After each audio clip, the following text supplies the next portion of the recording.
काशी की पावन नगरी में गंगा के तट पर बसा एक छोटा सा मोहल्ला था जिसका नाम था नीलकंठ। यहाँ की गलियों में हर सुबह भक्ति भजनों की गूंज और सांझ ढलते ही गंगा आरती की मधुर धुन सुनाई देती थी। इसी मोहल्ले में रहते थे दो दिल जिनकी कहानी आज हम सुनाने जा रहे हैं, अनन्या और शिवम। अनन्या एक साधारण सी लड़की थी जिसके सपनों का आलम कुछ अलग था। वह काशी हिंदू विश्वविद्यालय में साहित्य की छात्रा थी और उसका मन कविताओं, किताबों और गंगा की लहरों में खोया रहता था। उसकी आंखों में एक चमक थी जो हर किसी को अपनी ओर खींच लेती थी। दूसरी ओर शिवम एक मूर्तिकार था। उसकी उंगलियों में जादू था। वह पत्थरों को तराशकर उन्हें जीवंत बना देता था।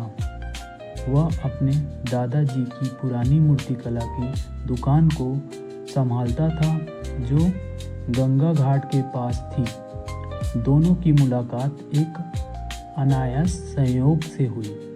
एक दिन अनन्या घाट पर अपनी कविता की डायरी लिए बैठी थी।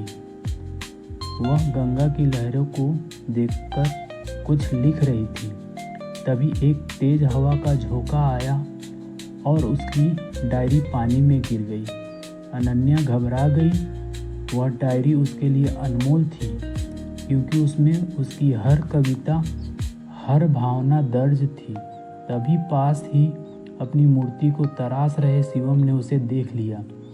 बिना देर किए वह पानी में कूद पड़ा और डायरी को बचा लाया। जब वह गीली डायरी अनन्या को लौटाने आया तो अनन्या ने उसकी आंखों में एक अनजानी सच्चाई देखी। उसने धन्यवाद कहा और इस तरह उनकी पहली मुलाकात हुई। इसके बाद दोनों की मुलाकातें बढ़ने लगी। अनन्या अक्सर घाट पर कविता लिखने आती और शिवम अपनी मूर्तियों को तराशता। दोनों के बीच बातें शुरू हुई, कभी कविताओं पर, कभी मूर्तियों पर और कभी गंगा की गहराइयों पर। अनन्या को शिवम की सादगी और उसका अपने काम के प्रति समर्पण पसंद था, जबकि शिवम अनन्या की कविताओं और उसकी मुस्कान का दीवाना हो चुका था। एक दिन अनन्या ने शिवम को अपनी एक कविता सुनाई। गंगा की लहरों में खोया एक सपना, तुझ में बसा मेरा हर रंगीला मंजर बना। पत्थर को तराशता है तू, प्रेम को तराशता है, मेरे दिल में बसा तेरा एक चेहरा बसता है। शिवम ने कविता सुनी और उसकी आंखों में चमक उठी। उसने कहा, अनन्या, तुम्हारी कविताएं मेरे पत्थरों को भी जीवंत कर देती है। यह पहली बार था जब दोनों ने एक दूसरे के प्रति अपने मन की बात को हल्के से जाहिर किया, लेकिन हर प्रेम कहानी में कुछ रुकावटें आती है। अनन्या के पिता एक रूढ़िवादी ब्राह्मण थे जो अपनी बेटी का विवाह किसी उच्च कुल के लड़के से करना चाहते थे। वहीं शिवम का परिवार मूर्तिकला के व्यवसाय से चलता था जिसे अनन्या के पिता निम्न समझते थे। जब अनन्या ने अपने पिता को शिवम के बारे में बताया तो उन्होंने साफ मना कर दिया।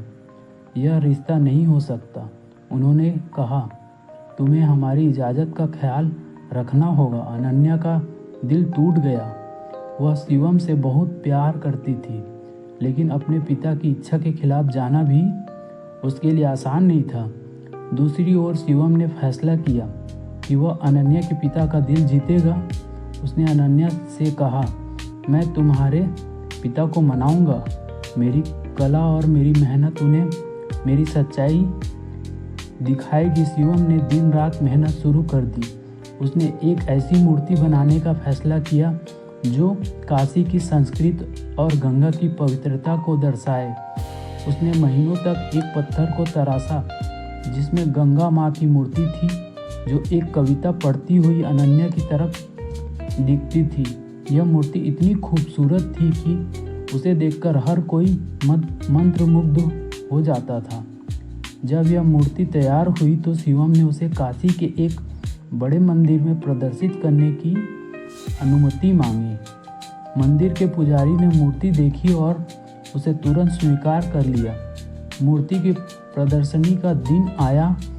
काशी के बड़े बड़े लोग, विद्वान और कलाकार वहां मौजूद थे। अनन्या के पिता भी वहां आए क्योंकि उन्हें मंदिर के पुजारी ने विशेष रूप से आमंत्रित किया था। जब उन्होंने मूर्ति देखी तो उनकी आंखें आश्चर्य से भर आई। पुजारी ने बताया कि यह मूर्ति शिवम ने बनाई है। यह उनकी बेटी अनन्या से प्रेरित है। अनन्या के पिता ने मूर्ति में अपनी बेटी की छवि देखी और शिवम की कला में उसका प्रेम महसूस किया। उस दिन अनन्या के पिता ने शिवम को बुलाया और कहा, मैंने तुम्हें गलत समझा था। तुम्हारी कला और तुम्हारा प्रेम मेरी बेटी के लिए सच्चा है। मैं तुम्हें स्वीकार करता हूँ। यह सुनकर अनन्या और शिवम की आंखें खुली, खुशी से भर आई। कुछ महीनों बाद गंगा के तट पर एक सादगी भरे समारोह में अनन्या और शिवम का विवाह हुआ। अनन्या ने अपनी कविताओं का एक संग्रह प्रकाशित किया जिसका नाम था गंगा का प्रेम। उस संग्रह को शिवम को समर्पित किया गया। शिवम ने अपनी मूर्तिकला की दुकान को और बड़ा किया और काशी में अपनी कला के लिए मशहूर हो गया। उनकी प्रेम कहानी काशी की गलियों में आज भी गूंजती है। लोग कहते हैं कि गंगा माँ ने खुद उनके प्रेम को आशीर्वाद दिया था। अनन्या और शिवम की कहानी सिखाती है कि सच्चा प्रेम न केवल दिलों को जोड़ता है बल्कि रूढ़ियों को तोड़कर समाज को भी एक नई दिशा देता है।